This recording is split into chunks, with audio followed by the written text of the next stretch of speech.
बहुत समय पहले की बात है। मधुबन नाम का एक छोटा सा गांव हुआ करता था। वह गांव बहुत ही समृद्ध था। उसी गांव में एक छोटी सी कुटिया थी। उसी कुटिया में दो अनाथ भाई बहन रहा करते थे, जो काफ़ी गरीब हुआ करते थे।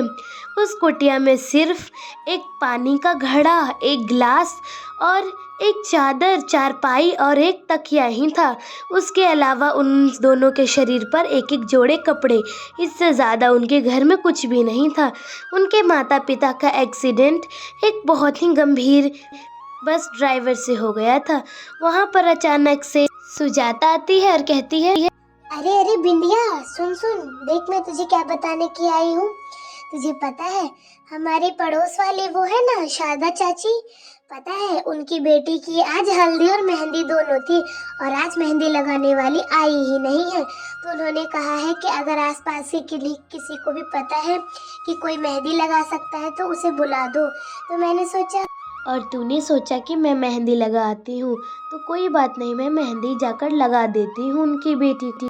और यही नहीं, जो मेहंदी लगाएगा उसे 2,000 रुपये मिलेंगे मेहंदी लगाने के बदले के लिए। तो चल, तू मेरे साथ चल, मैं दिखाती हूँ उनका घर कहाँ है। तूने शायद उनका घर नहीं देखा होगा। और छोटू को यहीं घर पे रहने बोल, क्योंकि वहाँ पे आज सिर्फ औरतें ही जा सकती हैं। समझ आया तुझे? और बहुत ही बारीक से मेहंदी लगाना, क्योंकि 2,000 रुपये जो मिलने वाले हैं। और उन्होंने कहा है कि मेहंदी अगर वो ठीक से लगाएगी तो कुछ दिनों बाद उनके बेटे की भी शादी है। उस शादी में भी वो अपनी बहू को मेहंदी लगवाने के लिए बुलाएंगे। तो तुझे कैसा लगता है? सुजाता बिंदिया से मेहंदी लगाने के लिए बात करती है। फिर बिंदिया कहती है, हाँ सुजाता, सही कह रही हो तुम। सुनो छोटू, मैं ऐसा करती हूँ कि तू घर पे रह और मैं मेहंदी लगाने जा रही हूँ उनके पास, और हो सकता है पैसे मिल जाए तो मैं उनसे कुछ खाने के लिए लेकर आऊँगी। बहुत भूखा है ना तू? ठीक है, तो इंतज़ार करना मेरा। ठीक है, चल सुजाता।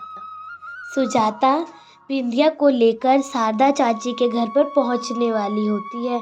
वह उसे लेकर जा रही थी। दूसरी तरफ ये लोग जा रहे थे और यहाँ पर मोहिनी अपनी बड़ी बहन के साथ बैठी होती है।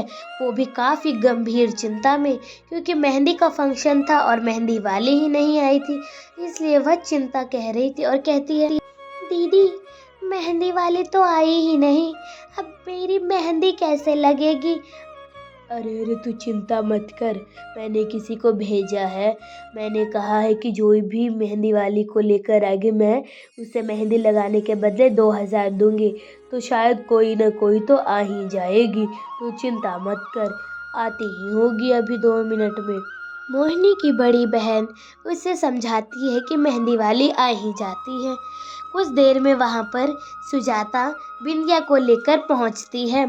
तभी सुजाता कहती है, अरे दीदी, ये देखो, मैं मेहंदी वाली को लेकर आई हूँ। ये मेरी सहेली बिंदिया है, और तुम्हें पता है ये बहुत ही बारीक तरीके से मेहंदी लगाती है। इससे मेहंदी लगवा। अच्छा, तो ये मेहंदी लगाएगी? लगा दो लगा दो। हाँ, ये बहुत ही अच्छे से मेहंदी लगाएगी। और बात के अनुसार आप इसे 2,000 रुपये दे दीजिएगा, काफी गरीब है बेचारी। ठीक है? सुजाता मोहिनी की बड़ी बहन को पैसे देने की बात भी बता देती है कि वह पैसे उसे दे देगी। सुन मोहिनी, तो इनसे मेहंदी लगवा, और आसपास के मेहमानों को मैं देखती हूँ, कुछ ज़रूरत तो नहीं, ठीक है? मोहिनी की बड़ी बहन ये सब कहकर वहाँ से जाने लगती है। वहाँ से वह चली जाती है। उसके बाद मोहिनी कहती थी, सुनो, जो मेहंदी लगा रही हो ना तुम दोनों, मेरे हाथों में विनोद जी का नाम भी लिख देना, और थोड़ी अच्छी सी लगाना, ठीक है? बिंदिया बहुत ही अच्छे तरीके से मेहंदी लगाना शुरू कर देती है। वह मेहंदी लगा रही थी। कुछ देर में मेहंदी उसके हाथों में जच के रच जाती है, और मेहंदी भरी भरी और बारीक भी लगती है। ये मेहंदी लग जाने के बाद कहती है बिंदिया, दीदी, मेहंदी लग गई, देख लो कैसी लगी है। विनोद जी का नाम भी मैंने लिख दिया है।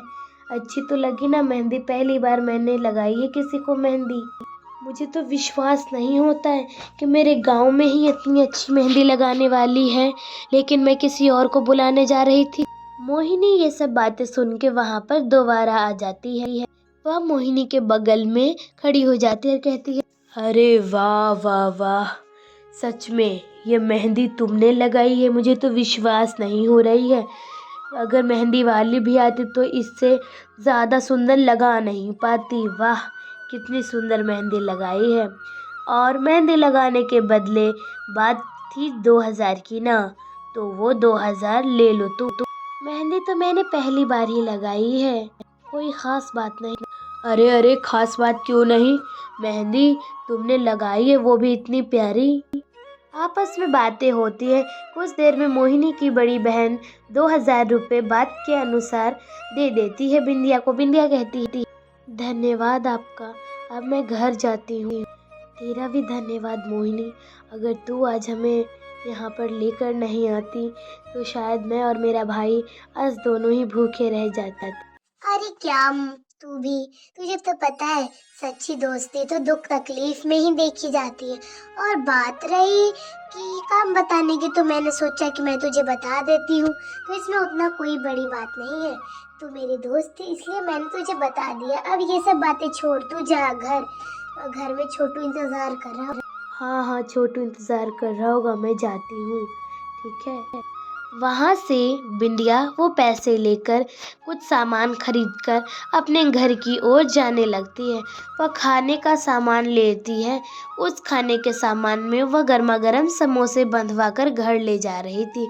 वह घर पहुँचती है जहाँ पर छोटू आराम से बैठा होता है।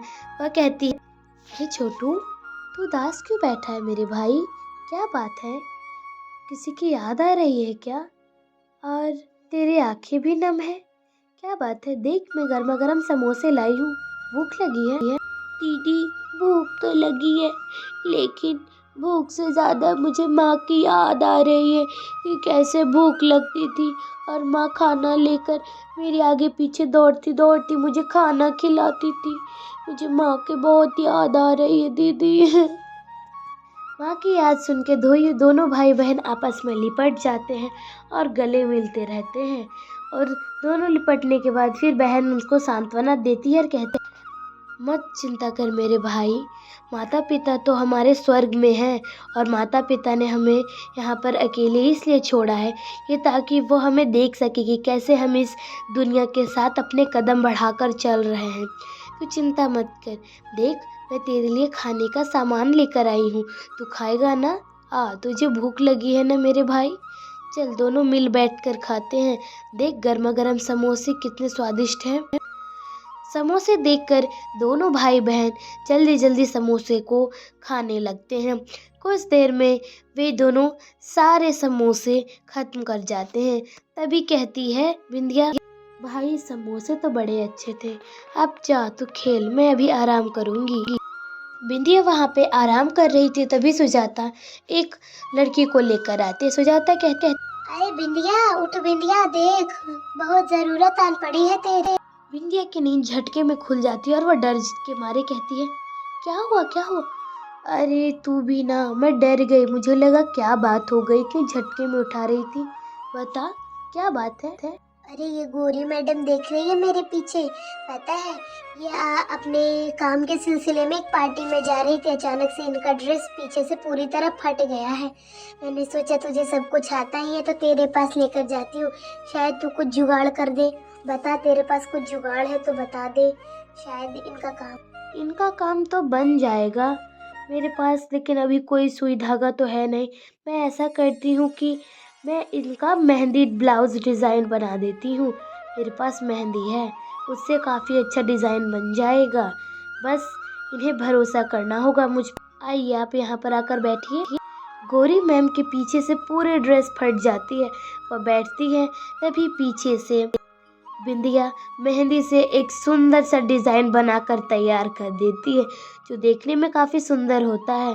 फिर बिंदिया कहती है, दीदी आपके पीछे से पूरी ड्रेस फट गई थी ना, मैंने उसे इस मेहंदी ब्लाउज डिज़ाइन से ढक दिया है, अब बिल्कुल भी दिख नहीं रहा है, अब आप कंफर्टेबल फील करेंगी।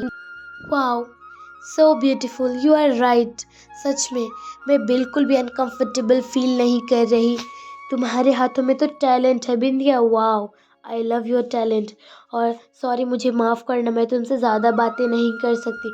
ऑलरेडी मैं पार्टी के लिए बहुत लेट हो चुकी हूँ। मैं पार्टी में जाती हूँ, ठीक है, bye bye, see you soon. Gauri madam ये बातें कहकर वहाँ से भागी भागी पार्टी की ओर चली जाती हैं। कुछ देर में सुजाता और बिंदिया में भी बातें होती हैं और सुजाता भी वहाँ से चली जाती है। बिंदिया आराम से अपनी चारपाई पर बैठी हुई बाहर के नज़ारे ले रही थी। वह बैठी ही होती है, तभी अचानक से उसके दरवाजे पर किसी की दस्तक होती है, जो कि गौरी मैम होती है। वह बिंदिया के पास आ जाती है। बिंदिया ये सब देखकर हैरान होती है और कहती है, अरे दीदी, आप फिर से आ गई, कुछ और भी करवाना है क्या? मैं बस मेहंदी के बारे में ही जानती हूँ, उसके अलावा। ओहो हो, रुको रुको, मैं कुछ और नहीं करवाने आई हूँ बिंदिया। मैं तो तुम्हें एक बात बताने आई हूँ। तुम्हारे मेहंदी ब्लाउज डिज़ाइन ने तो मुझे आज सुपरस्टार बना दिया। सारे मीडिया तो मुझे ही घेरी खड़ी थी, सिर्फ तुम्हारी वजह से। तुम्हारे मेहंदी ब्लाउज डिज़ाइन इतने प्यारे थे कि सभी लोगों ने मेरी जमकर तस्वीरें खींची, और कल तो लगता है न्यूज़पेपर में भी मेरी फ़ोटो आने वाली है। सबने बहुत तारीफ़ की थी तुम्हारी इस मेहंदी ब्लाउज़ की। तो आज से तुम इस गरीब झोपड़पट्टे में नहीं रहोगी, बल्कि तुम मेरे साथ मेरे घर में रहोगे। मैं तुम्हें एक फ्लैट दे रही हूँ, उस घर में तुम अपने भाई के साथ रह सकती हो, और वहाँ पर बहुत सारे कस्टमर्स आएंगे मेहंदी ब्लाउज़ बनवाने के लिए, तो तुम उनके सारे मेहंदी ब्लाउज़ बना देना, ठीक है? दीदी, आपने तो मुझ गरीब को फर्श से अर्श तक का सहारा दे दिया। मैं तो कुछ भी नहीं जानती थी, लेकिन आपकी वजह से। ओफो, ऐसी कोई बात नहीं है। अब चलो चलो, मेरे साथ चलो तुम। मैं तुम्हें एक नया घर दिलाती हूँ।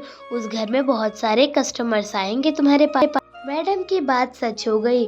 बिंदिया अब अपने अलग घर में रहने लगती है, जहाँ पर वो और उसके भाई रहते थे।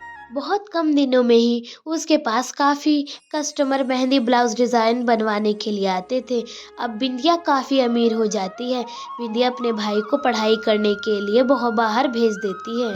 बिंदिया को अब किसी भी चीज़ की कोई भी कमी नहीं होती थी। बिंदिया अब जो चाहे उसे तुरंत मिल जाता था, क्योंकि वो काफ़ी अमीर हो गई थी। Thanks for watching, subscribe.